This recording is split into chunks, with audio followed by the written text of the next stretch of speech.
Hello दोस्तों, welcome back to my channel English street language school online. मैं हूं Henry, आकाश का असिस्टेंट। आज हम सीखेंगे हिंदी व्यंजनों के बड़ी ई की मात्रा वाले शब्दों को इंग्लिश में कैसे बनाया जाता है। हिंदी पढ़ना नहीं आती है, हिंदी में दोस्तों को मैसेज करना नहीं आता है, चिंता मत कीजिए, रोजाना 15 मिनट अभ्यास के साथ आप लिखना पढ़ना सीख जाएंगे। तो मेरी वीडियो पर लास्ट तक बने रहे। हम सीखेंगे कि कैसे उसको पढ़ सकते हैं और साथ ही हिंदी से इंग्लिश कैसे बना सकते हैं, जिससे आपको इंग्लिश हिंदी पढ़ने लिखने में किसी से भी चैट या मैसेज करने आसानी होगी। कि कैसे बड़ी ई की मात्रा वाले शब्द बनाए जाते हैं, जिसका बड़ी ई की मात्रा की इंग्लिश जो होती है वो ई मतलब डबल ई होती है। चलिए सीखेंगे कि इसको कैसे उच्चारण किया जाता है और कैसे हिंदी से इंग्लिश में बनाया जाता है। चलिए बने रहिए मेरी वीडियो पे एंड तक। भा से भालू का BH होता है और बड़ी ई की मात्रा का जो उच्चारण होता है, इंग्लिश उच्चारण होता है, वो ई होता है। और खा से खरगोश का KH उच्चारण होता है इंग्लिश में, तो भीख, तो भीख। ठीक है, वैसे ही जा के ऊपर बड़ी की मात्रा और ता, तो जा का जो इंग्लिश अनुवाद होता है वो है जा, जे। और जब जा के ऊपर छोटी बड़ी की मात्रा है तो डबल ई और ता, तो हो गया जीत। मैं दोस्तों बताना चाहूँगा कि ता के बाद जब कोई भी मात्रा या कुछ नहीं आता है तो वहाँ पे जो ध्वनि होगी वो आ की नहीं आएगी। लास्ट में कोई भी बाद में टी, जैसे कि जे डबल ई टी ए नहीं लिखना है, TA नहीं लिखना है, जो है वैसा ही लिखना है। अगर जा और ता होता तो दोनों अक्षरों के बीच में कोई भी मात्रा नहीं होती, तो वहाँ पर उस स्टेट पे आप आ का उच्चारण आ रहा था तो आप वहाँ पे ए यूज कर सकते थे। चलिए आगे बढ़ते हैं। ना और प्लस में हा और छोटे की मात्रा ना के ऊपर।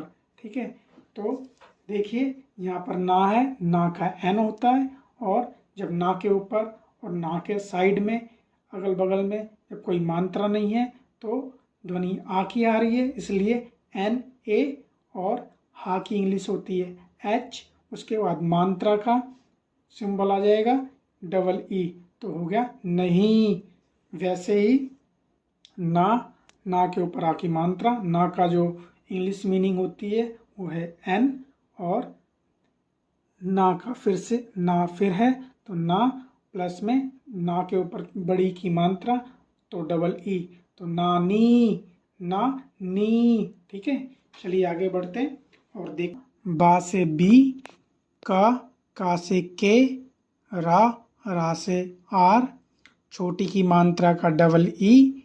तो जब बा और का के ऊपर कोई मात्रा नहीं है तो ध्वनि आ की आ रही है, तो बा का बी और उसके बीच में आ जाएगा ए, फिर का के, उसके बीच में आ जाएगा ए, ब का और रा, तो रा के साथ डबल ई, ब क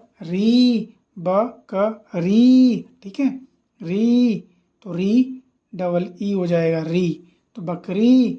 वैसे ही धरती, तो डी, धरती का होता है DH, और रा का होता है R, और ता से तरबूज का होता है T, और बड़ी की मात्रा का डबल ई इक्वल टू धरती, धरती।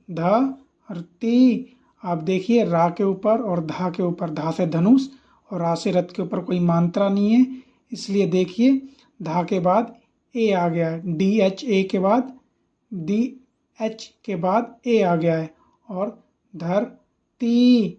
ठीक है, कोई स्टेज होता है जिसमें ए नहीं लगता है, तो आप जब बनाएंगे तो आपको धीरे धीरे सब समझ में आ जाएगा और इसके शॉर्ट्स तरीके भी मालूम चल जाएंगे। चलिए आगे बढ़ते हैं। भा से भालू का BH, भा के ऊपर बड़ी की मात्रा BH डबल ई, प्लस में ता से तरबूज का T और प्लस में रा, तो भीतर, तो भी, ता, टी ए और र, भीतर। जब ता के ऊपर कोई मात्रा नहीं है, जब ता के ऊपर कोई मात्रा नहीं है, इसलिए वहाँ पे उच्चारण आ का आ रहा था, इसलिए टी ए, भीतर। ठीक है, चलिए आगे बढ़ते हैं। ना, का, ल, ना का एन होता है, का के होता है और ला का एल होता है। बड़ी की मात्रा का डबल ही होगा। तो ना, अब यहाँ पे उच्चारण आ रहा है आ का, ना, और फिर का, यहाँ पे उच्चारण आ रहा है का, और ली, नकली, नकली। तो दोस्तों, यह मेरा लर्निंग वीडियो नंबर 7 है। अगर आपने मेरी बाकी वीडियो नहीं देखी है तो आप मेरे YouTube channel English street language school पर जाकर विजिट करें। बड़ी ई की मात्रा वाले शब्द। अगर आप धन्यवाद दोस्तों, मेरे चैनल को लाइक करें, सब्सक्राइब करें, फॉलो करें और शेयर करें। साइड में दिए हुए बेल आइकन को प्रेस करें जिससे मेरी आने वाली वीडियो का नोटिफिकेशन आपको मिल सके और आप इस वीडियो के माध्यम से सीख सकें। रोजाना 15 मिनट अभ्यास करने के लिए कुछ शब्द दिए गए हैं जिसको आप अपने नोटपैड पर लिखकर अगले दिन हमारे आने वाली पोस्ट से बड़ी आसानी से चेक कर सकते हैं।